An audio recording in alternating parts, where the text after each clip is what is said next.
नमस्कार दोस्तों, नेटमॉक आईएएस में आपका स्वागत है। आज के इस वीडियो में हम बात करेंगे दुनिया के 10 सबसे इंपॉर्टेंट मैप लोकेशंस की जो पिछले एक साल में लगातार न्यूज में रहे हैं और यूपीएससी एग्जाम के लिए बेहद क्रूशल हैं। तो चलिए शुरू करते हैं। दोस्तों, आज हम बात करेंगे दुनिया के 10 सबसे इंपॉर्टेंट मैप लोकेशंस की जो पिछले एक साल में लगातार न्यूज में रहे हैं और यूपीएससी के लिए बेहद क्रूशल हैं।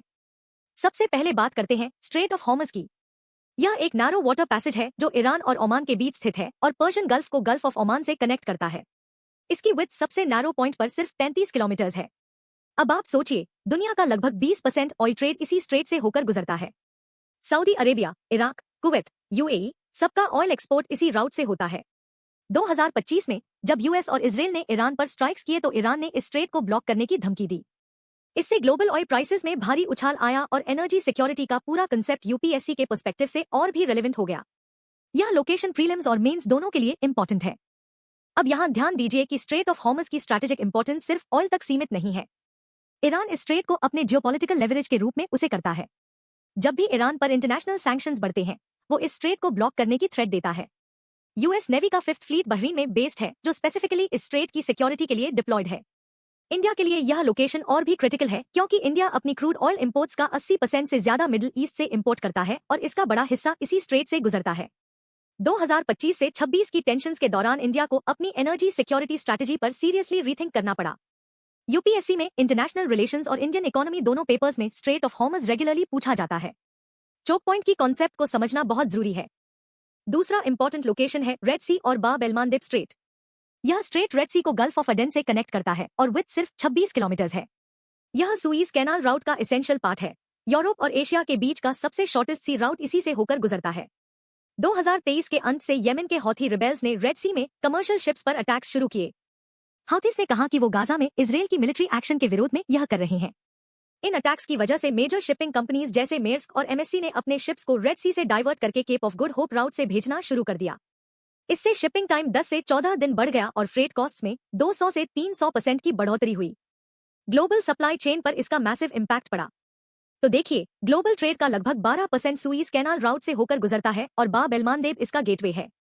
इंडिया के लिए यह राउट यूरोप, मेडिटेरेनियन और नॉर्थ अफ्रीका के साथ ट्रेड के लिए वाइटल है। हौथी अटैक्स के बाद इंडिया के एक्सपोर्ट्स और इंपोर्ट्स दोनों अफेक्ट हुए। शिपिंग इंश्योरेंस प्रीमियम्स बढ़ गए और डिलीवरी टाइमलाइंस डिसरप्ट हो गईं। यूएस और यूके ने मिलकर ऑपरेशन प्रॉस्पेरिटी गार्डियन लॉन्च किया और बाद में डायरेक्ट मिलिट्री स्ट्राइक्स भी किए हौथी पोजीशंस पर। लेकिन अटैक्स पूरी तरह बंद नहीं हुए। यूपीएससी के लिए यह टॉपिक बेहद इंपॉर्टेंट है क्योंकि इसमें ज्योग्राफी, इंटरनेशनल रिलेशंस, इकोनॉमिक्स और सिक्योरिटी सब कुछ कवर होता है।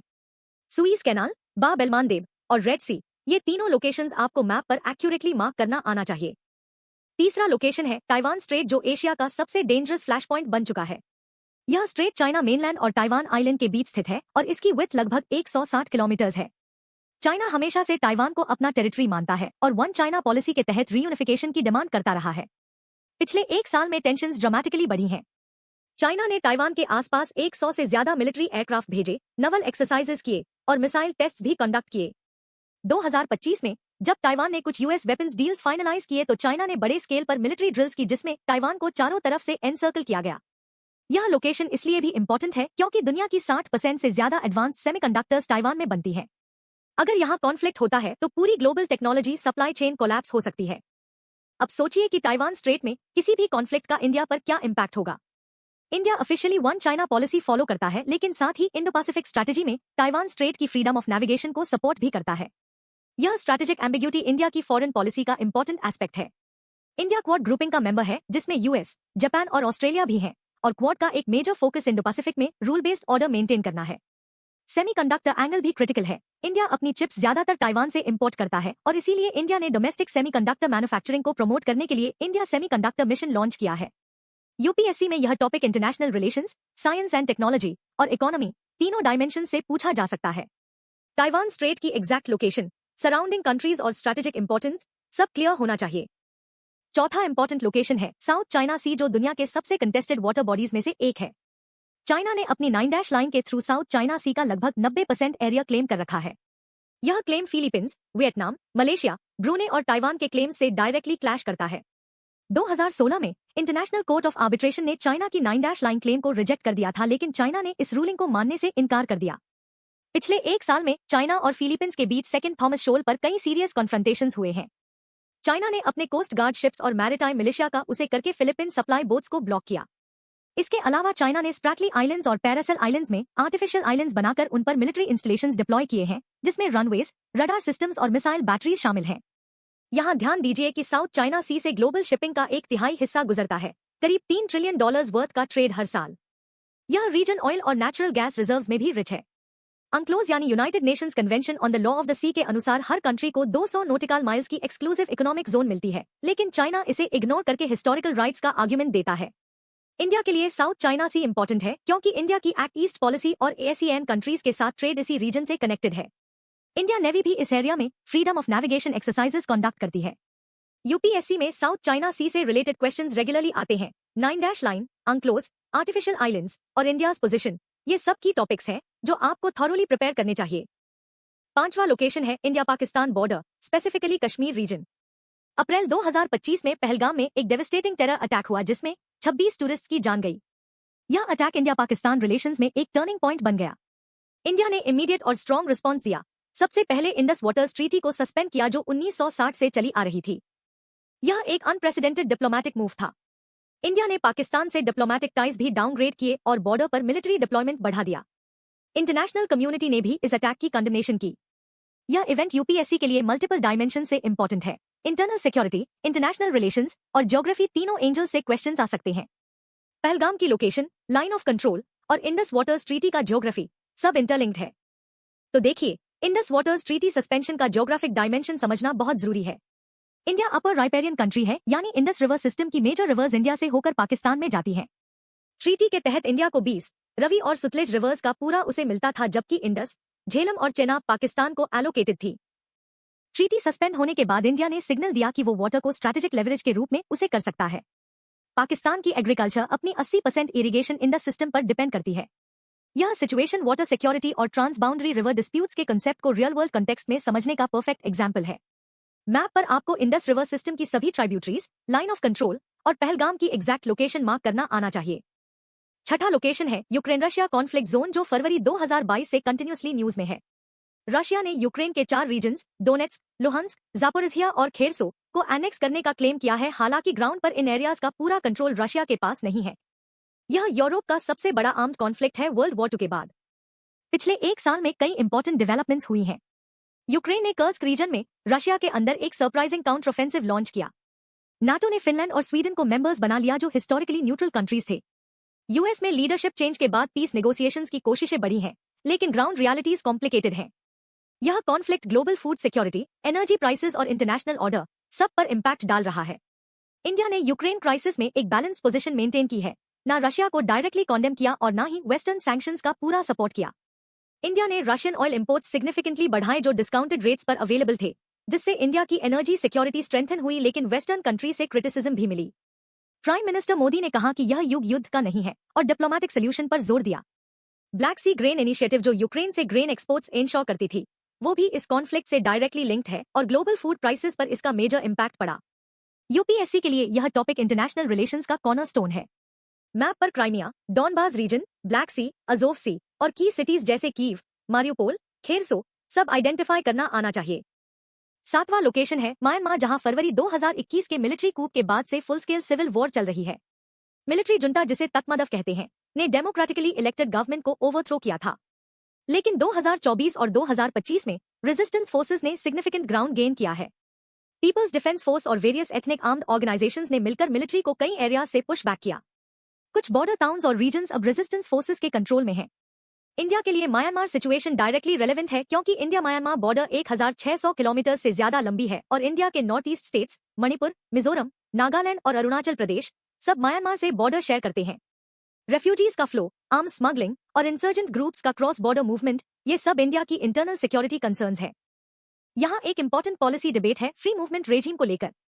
इंडिया और म्यांमार के बीच बॉर्डर पर लोकल रेसिडेंट्स को 16 किलोमीटर तक बिना वीजा के आने जाने की परमिशन थी, लेकिन सिक्योरिटी कंसर्न्स के कारण इंडिया ने इस रेजिम को रिस्ट्रिक्ट करने का डिसीजन लिया और बॉर्डर फेंसिंग बढ़ाने का प्लान बनाया।